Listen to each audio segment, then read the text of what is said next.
இந்தியாவின் முதல் மாவட்டம் என்ற பெருமைக்குரிய சேலம் மாவட்டத்தில் 11 சட்டமன்ற தொகுதிகள் உள்ளன.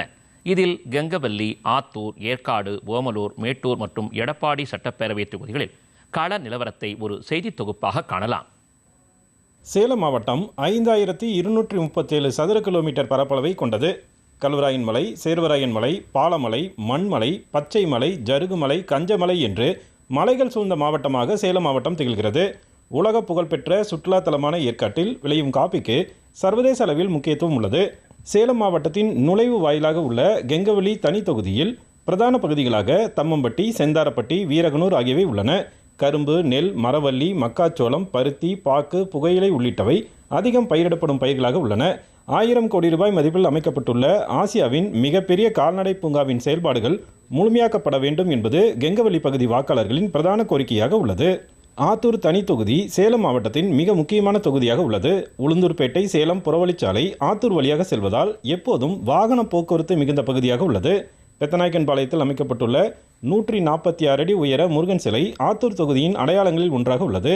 கல்வராயன் மலையில் உற்பத்தியாகி ஆத்தூர் வழியாக ஓடும் வசிஷ்ட நதி, சேகோ ஆலைகளின் கழிவுகளால் தேங்கி கிடக்கும் அவலம் ஆண்டு கணக்கில் தொடர்வதாக தொகுதி மக்கள் வேதனை தெரிவிக்கின்றனர். நீர் மேலாண்மை மற்றும் நீர்நிலைகள் பாதுகாப்பில் தொகுதி பின்தங்கியே உள்ளது. மேலும் மேட்டூர் உபரிநீர் திட்டம் சேலத்தின் கிழக்கு மாவட்ட பகுதி ஏரிகளும் பயன்பெறும் வகையில் நிறைவேற்றப்பட வேண்டும் என்பது ஆத்தூர் தொகுதி விவசாயிகளின் எதிர்பார்ப்பாக உள்ளது. உலக பிரசித்தி பெற்ற சுற்றுலா தலமான ஏற்காட்டின் பெயரில் அமைந்துள்ள ஏற்காடு சட்டப்பேரவை தொகுதி மலைவாழ் மக்களுக்காக ஒதுக்கீடு செய்யப்பட்டுள்ளது.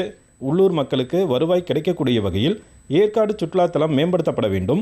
அயோத்தியாபட்டினம் பகுதியில் ரயில்வே மேம்பாலம் அமைக்கப்பட வேண்டும் என்பது ஏற்காடு தொகுதி மக்களின் நீண்டகால கோரிக்கைகளாக உள்ளது. ஓமலூர் தொகுதி மக்களின் பிரதான தொழிலாக விவசாயம் உள்ளது.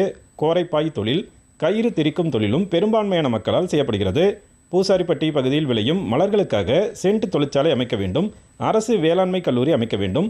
சேலம் விமான நிலைய விரிவாக்க பணிகளால் பாதிக்கப்படும் விவசாயிகளுக்கு உரிய நிவாரணம் வேண்டும் என்பது ஓமலூர் தொகுதி மக்களின் நீண்டகால எதிர்பார்ப்புகளாக உள்ளன. காவிரி டெல்டா பாசனத்தின் ஜீவநாடியாக திகழும் மேட்டூர் அணையை தன்னகத்தே கொண்டுள்ள மேட்டூர் தொகுதியில் விவசாயம் பிரதான தொழிலாக உள்ளது. தொழில் நகரமாக உள்ள மேட்டூரில் சுற்றுச்சூழல் குறைபாடு நீக்கப்பட வேண்டும். மேச்சேரி பகுதி தனி தாலுகாவாக அறிவிக்க வேண்டும்.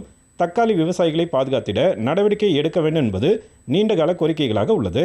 தேசிய ஜனநாயக கூட்டணியின் முதலமைச்சர் வேட்பாளராக அதிமுக பொதுச் செயலாளர் எடப்பாடி பழனிசாமி போட்டியிடுவதால் எடப்பாடி தொகுதி நட்சத்திர அந்தஸ்து பெற்றுள்ளது. காவிரி அணையின் வளமான பார்வையால் பூலாம்பட்டி உள்ளிட்ட கிராமங்கள் செழித்தாலும் சரபங்கா நதியை காவிரியுடன் இணைத்து எடப்பாடி தொகுதியின் மற்ற பகுதிகளையும் வளம் பெறச் செய்ய வேண்டும் என்பது விவசாயிகளின் எதிர்பார்ப்பாக உள்ளது. விவசாயத்திற்கு இணையாக நெசவு தொழிலாளர்களும் அதிகமாக உள்ள நிலையில் ஜவுளி பூங்கா சர்வதேச தரத்தில் உருவாக்கி சந்தை வாய்ப்பை அதிகப்படுத்தி தர வேண்டும் என்பதும் எடப்பாடி தொகுதி மக்களின் எதிர்பார்ப்பாக உள்ளது.